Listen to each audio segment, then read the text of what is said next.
Bonnie immediately started discussing all the activities she wanted to do and the Instagram posts she would make. I was happy to see her enthusiasm, but it soon turned sour when Bonnie insisted on planning the vacation. I told her that since I was sponsoring the trip, I wanted to handle the planning myself. Bonnie threw a tantrum, claiming I wasn't good at planning and demanding control over the arrangements. I wanted to handle it myself for a couple of reasons. Firstly, it was my treat, and secondly, I knew Bonnie's tendency to splurge when someone else is paying. She often orders the most expensive items when dining out but only offers cheap takeout when she's treating others. My parents suggested that if I was busy, Bonnie could help with planning activities. I agreed but made it clear that the activities were a surprise and that she shouldn't know them in advance. Bonnie insisted on knowing everything so she could shop for appropriate outfits. I assured her there was nothing to worry about and planned some surprises like a private luau and a snorkeling adventure. In the weeks leading up to the trip, Bonnie's nagging became relentless. She was upset about not being involved in the planning and accused me of trying to upstage her. To ease the tension, I gave her the itinerary. She called immediately, furious and demanding changes to make everyone comfortable. Her suggestions seemed reasonable, so I adjusted the schedule accordingly. Her ego inflated as she took credit for the attention to detail. Realizing that Bonnie would likely complain about any inconvenience, I decided to let her take over the planning. I gave her access to my account with instructions not to make major changes or add or remove activities without my approval. She agreed but soon announced to the family that she had taken over planning and made some changes.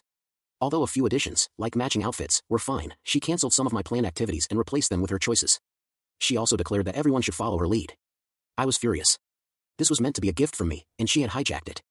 I called her to argue, but she insisted that since she was better at planning, I should let her handle it. I refused, stating that she had already sabotaged my plans and needed to back off. Bonnie accused me of being controlling and hung up. Later, my parents called, having heard Bonnie's side. They wanted to know what was happening. I briefly explained the situation but avoided revealing the surprise activities. To my shock, they sided with Bonnie, saying I should let her have some control since she was excited. They didn't seem to understand that she had disregarded my efforts and money. They emphasized that we should enjoy the trip together, regardless of who planned it. Feeling frustrated and unappreciated, I wanted to cancel the trip but decided to take a step back.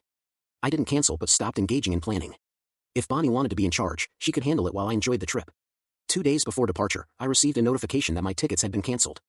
I called the airline and learned it was canceled from my account. It was Bonnie's doing. When I called her, she answered nonchalantly. I yelled at her for canceling my tickets, and she chuckled, saying it was because my controlling attitude would ruin the trip. She had convinced the family that I was the problem. I couldn't believe it. The trip I planned and paid for was now happening without me. Bonnie had somehow convinced everyone I was the issue. Furious, I logged into my account, canceled her ticket, and changed the password so she couldn't make further changes. I informed the family in a group chat that since Bonnie had banned me from the trip, I had canceled her ticket. I offered to cancel additional tickets if anyone chose to stay with her. My brother called immediately, shocked by Bonnie's actions. He confirmed she was making things up and assured me that he and our parents would never ban me from the trip. Relieved that at least my brother wasn't supporting Bonnie, I was still upset. My parents called, furious about my actions. They accused me of being petty and vindictive, but I stood my ground. I explained that if they didn't want me on the trip, I wouldn't sacrifice myself as charity. They admitted they never asked Bonnie to cancel my tickets but weren't happy about mine being canceled. They wanted us all to go together. I refused to let Bonnie dictate the terms of my generosity. Bonnie was enraged, bombarding me with angry texts. I forwarded them to my parents to show them her behavior. My dad called, proposing to mediate and have Bonnie apologize so I could rebook her ticket. I doubted Bonnie would apologize but agreed to the mediation. During the call, Bonnie was too angry to understand it was a conference call. She refused to apologize and snapped at my dad, calling me a jerk. My dad ended the call, saying he was torn between us. I felt I had done the right thing but was sad that the trip wouldn't be the same. I had envisioned it as a family trip, and despite my feelings about Bonnie, she's still part of the family. My brother and I might not be affected, but my parents would be.